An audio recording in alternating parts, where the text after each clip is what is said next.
चोट जब कीजिए जब लोहा गर्म हो।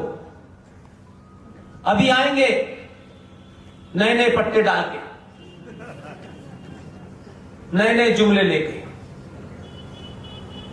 इस बार यह तय होगा कि पहले ये करो,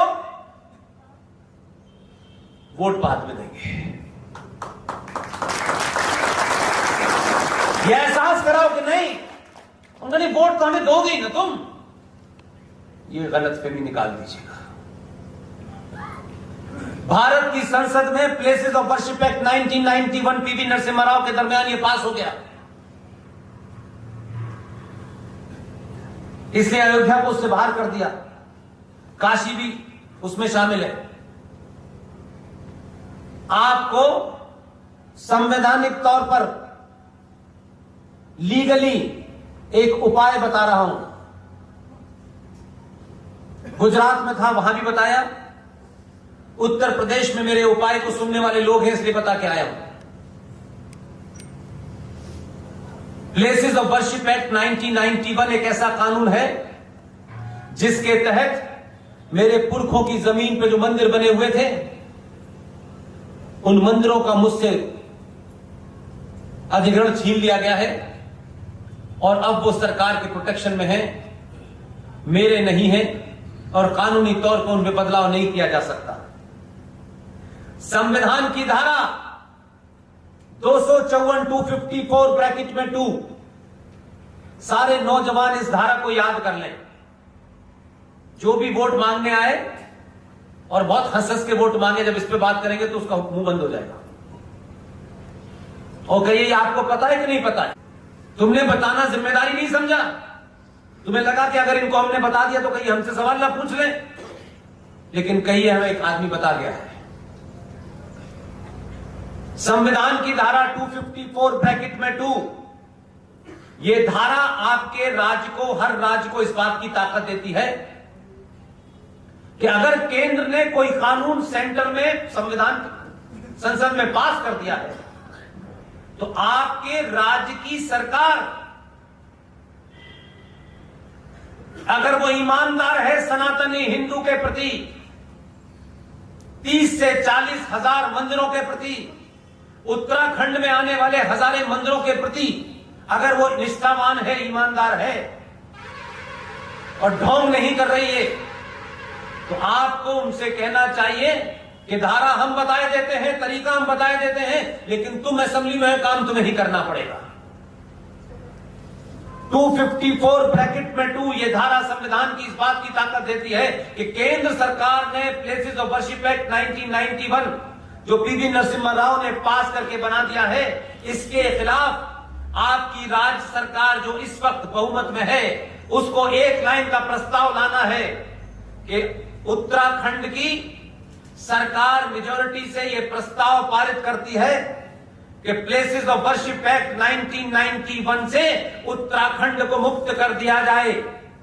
यह प्रस्ताव जैसे ही पारित होगा और पारित होने के बाद दिल्ली भेजा जाएगा, तो दिल्ली के अंदर भी राष्ट्रपति भवन में आपका आदमी बैठा है।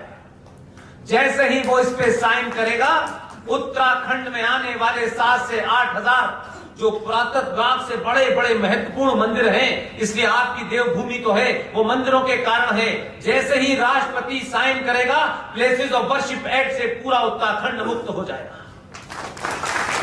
ये लीगल बात बता के जा रहा हूं, कोई लड़ाई झगड़े की बात नहीं बताता। इसलिए आपके शहर में मैं तो इत्तेफाक से, कुछ कारणों से, सुरक्षा कारण भी है उसमें, इसलिए हवाई जहाज से आया। एक बीमारी चल पड़ी है, उससे यह पता चलता है कि आप सच में सो गए। जिंदा रहने का मतलब नहीं होता कि सिर्फ आप 2 वक्त खाना खाते हैं। सड़कों पर, मंदिरों के किनारे पर, बस स्टैंड पर, हर जगह कोई ना कोई मजार पैदा हो गई है। हर जगह मजार उग रही है पेड़ों की तरह से। ये क्यों उग रही है, कभी सोचा आपने?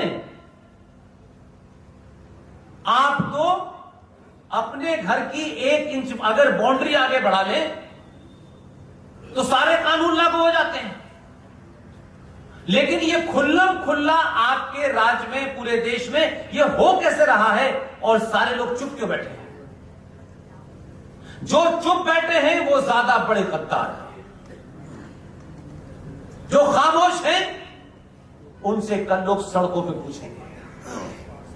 इसलिए मैंने कहा कि संचार क्रांति के दौर में कुछ चीजें छुपने वाली नहीं है कि नेताजी नहीं बताएंगे तो पता नहीं चलेगा। लोगों को पता चल रहा है। इसलिए कुमाऊं के अंदर रूबल जैसा लड़का एक प्रोग्राम करे, उसमें इतने सारे लोग आ जाएं। ये बात को चलता है कि आप लोग कुछ समझ रहे हैं, वो खतरा आपको दिख रहा है। लेकिन शायद इन्होंने मुझे इसलिए बुलाया है, बुलाने के लिए तो ये कर्नल आर सिंह साहब को भी बुला सकते थे, जीडी बख्शी साहब को भी बुला सकते थे, ये जिसको दिन चाहे बुला सकते थे। लेकिन वर्तमान चिंताओं पे इनको लगता था कि कोई एक ऐसा आदमी है जो ये विषय बता सकता है। 1995 में भारत की संसद में एक और जघन्य अपराध हुआ। हम चुप रहे क्योंकि हमारा एजेंडा तो कुछ और है भाई। उनका एजेंडा देखिए, वो सत्ता में नहीं है, व्यवस्था में नहीं है, संसद में नहीं है, जुडिशरी में नहीं है, लेकिन वो काम कर रहे हैं जिसे काम करने के लिए आपने 70 सालों के बाद मोदी को चुना है। वो मोदी नहीं चुनते, वो इस बात की चिंता नहीं करते कि हमारे एमपी 50-100 होंगे तब हम ये लाएंगे, तब ये भारत हिंदू राष्ट्र होगा। ये बीमारी है क्योंकि वो अपनी समाज की सामूहिक शक्ति के ऊपर विश्वास रखते हैं। इसलिए दलाल बिक जाते हैं आपके अंदर से। दलाल मुंह बंद करने का पैसा खाते हैं।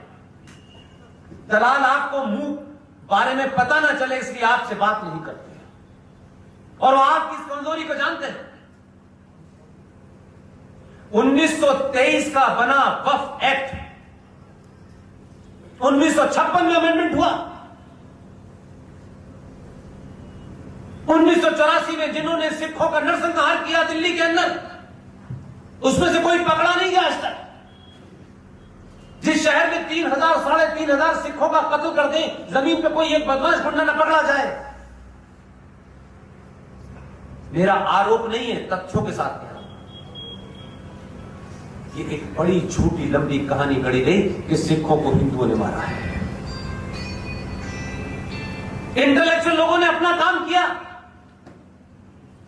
उसी की कीमत 1985 के अंदर राजीव गांधी से ली गई। आपको शायद ये पता भी नहीं होगा, आपने कभी ये खबर सुनी भी नहीं होगी, क्योंकि ऐसी खबरें भी छापते नहीं हैं लोग और ऐसी बातों पर चर्चा नहीं करते हैं। जिन लोगों ने सिखों का कत्लेआम दिल्ली में किया, उन्होंने अपनी ताकत के हिसाब से सरकार से बार्गेनिंग की। इसलिए मैंने कहा कि अगर बार्गेनिंग भी करनी है जिंदगी में